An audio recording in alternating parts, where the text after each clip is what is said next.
Was that really Quinn? Vorden asked. What happened to him? He looked so ugly, Rayton said. You do know he will be like that for a while now, Rayton said. Vorden then stopped walking forward as he had reached the torn-apart body on the floor in the stands.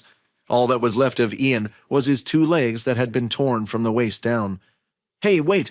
Check the man's trousers. He had that advanced tier-beast crystal, don't you remember? Now that he's dead, we may as well take it. Although Vorden didn't like disrespecting the dead and didn't often agree with Rayton, in this case it made sense to not let such a precious thing go to waste.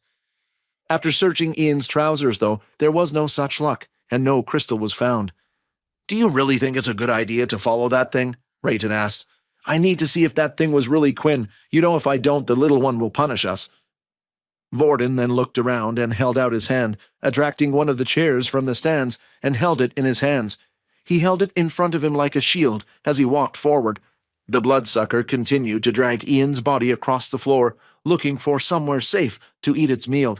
It turned and turned several corridors until it finally arrived at what looked like resting quarters. 35 of 100, 42 of 100. As the beast continued to suck Ian's blood, a notification screen appeared slowly, rising up until eventually the number had hit 100. 100 of 100. Sufficient blood has been consumed. Transformation will now end. Your mind is starting to stabilize. Just then, shooting pain once again started to enter Quinn's body, only this time it was starting to revert back to normal. His claw-like hands began to shrink down and go back to shape to what they once were.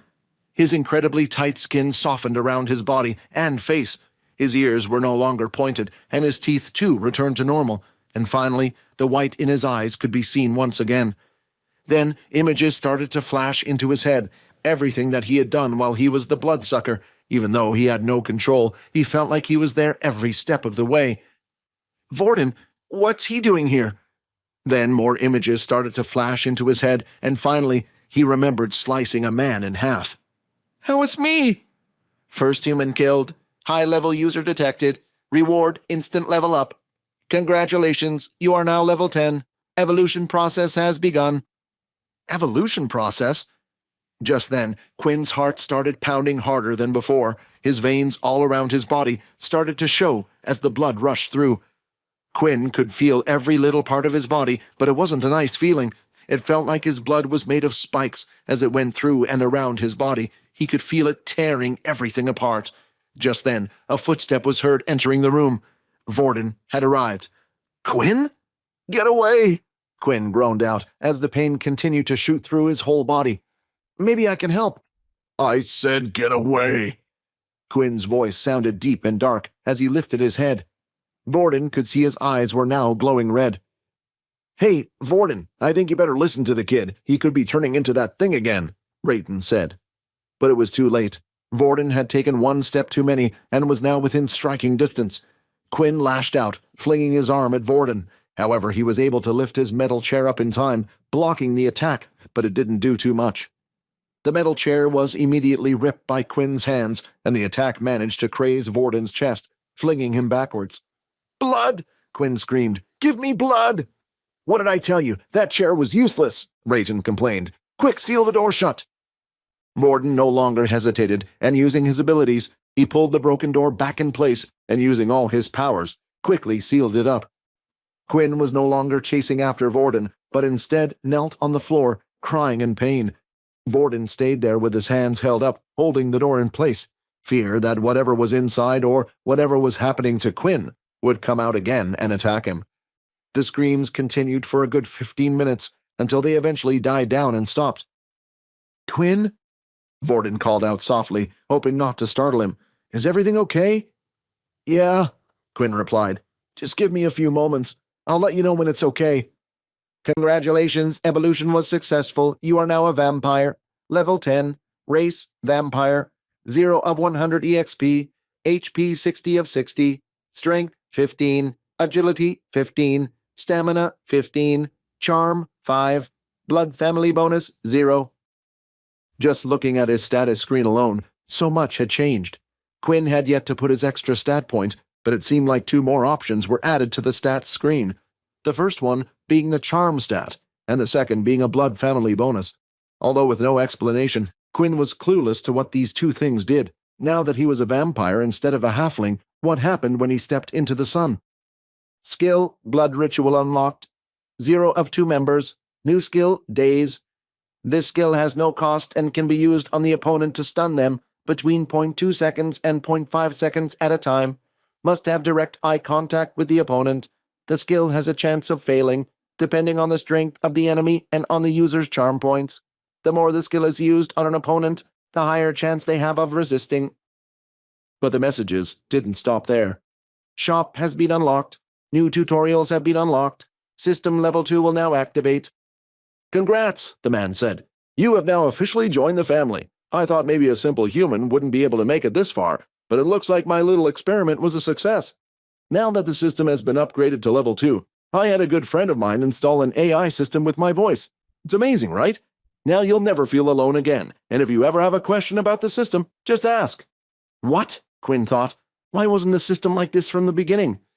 Now you're probably thinking, why didn't I design it this way from the very beginning?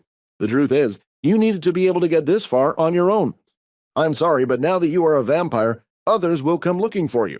They have already blended into society, so it's almost impossible to tell who is one and who isn't. If you want to live a life of freedom as I did, then get stronger. Create a force of your own and fight back. Good luck, my friend. I'm really not human anymore, am I? Before Quinn was to check out all the new things the system had revealed, there was one more problem he needed to face, and it was on the other side of the door. It was time to confront Vorden. Around 10 minutes had passed since Vorden had last heard Quinn say anything. Then movement from the other side of the door was heard as Quinn started to lift himself up from the ground. Vorden, are you still there? Quinn asked. Yeah, I'm here. You all right now? Yeah, I'm okay. You probably want to know what just happened, don't you? Well, I'd be lying if I said no. Quinn then took a deep breath as he prepared to tell Vorden the whole tale. He slowly started at the beginning, about how he had obtained a book, all up to the point where he had arrived in the portal world, eventually turning into the bloodsucker. There were some details he decided to leave out, though. There was silence between the two for a few moments as Quinn finished the story. You know, I knew you were different from the moment I met you, said Vorden. What do you mean? Quinn asked. Do you know how abilities work? Every person has a number of mutant cells inside their body that they can activate. My ability allows me to replicate these cells from one person into my own body. But when I shook your hand, I felt the different cells in your body, Quinn. Just for whatever reason, I couldn't replicate them. It was the first time something like that had ever happened. Are you scared of me, Vorden? Scared, Quinn? Everyone has their own secrets that they don't want others to know, some more so than others. It's understandable why you hid it. Vorden then turned around and moved the metal door out and into the corridor. To his surprise, Quinn looked almost like a completely different person. He had a whole new energy surrounding him. Quinn had grown a few inches in height. His skin looked super smooth and had gone slightly pale, while his face looked a little more masculine. Now this might be a tough one to explain, Vorden said. They continued to walk around and ended back in the arena where the two of them fought. Based on Ian's information, the portal was most likely to be in this building. After searching around for a while and no success, the two of them sat down on the arena floor. Quinn asked why Vorden was even here in the first place and gave the simple reply of, I came after you. The two of them started to laugh and joke about a few things as time passed by. It's a shame you can't use your abilities in school. If it was a normal ability, my family could offer you protection. The military wouldn't try hurting you. Although Quinn could try to pass off the vampire abilities as something normal, there was the problem that there was no skill like it. On the video the system had shown, the blonde man stated others would now be looking for him. Were others referring to other vampires? If so, he needed to keep this a secret even more so than before. From the sound of the video, they didn't sound like they would be welcoming to him. Then something clicked in his head. There was something he could learn that wasn't part of his vampire skills. The level 6 ability book, the Shadow Book. While Vorden continued to search the arena for some type of secret exit, Quinn was pretending to look for one as well while walking around. Would you like to take out the level 6 Shadow ability book? This time, rather than a monotone robotic voice the system usually played in his head, it was the annoying, energetic blonde man's voice. Inspect. Level 6 Shadow Book can only be learnt by those that have been blooded. Blooded? Was that another name for vampires, perhaps? It started to make Quinn ask more questions about the book.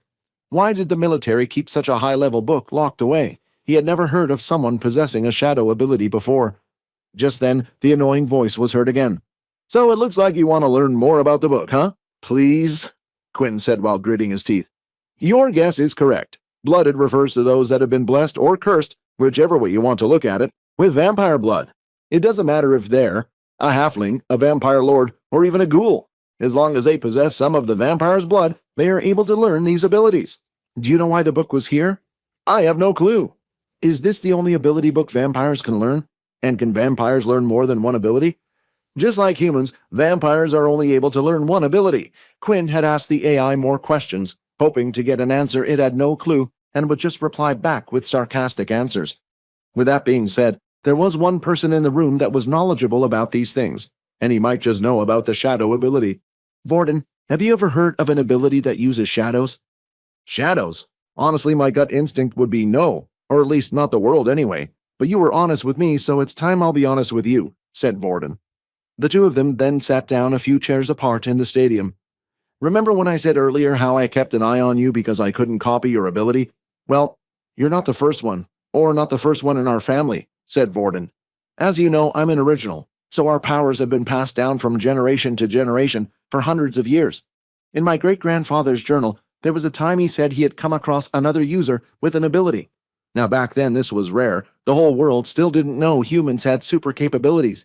But each time we would come across one, my family would log it, especially since our ability relied on others." "So is that why you were so interested in me?" "When you say it like that, it sounds a little strange. I assure you I don't think of you in that way," Vorden said awkwardly, but then his face went serious. "Now that I told you, tell me, how would something the public not know about would you know about?"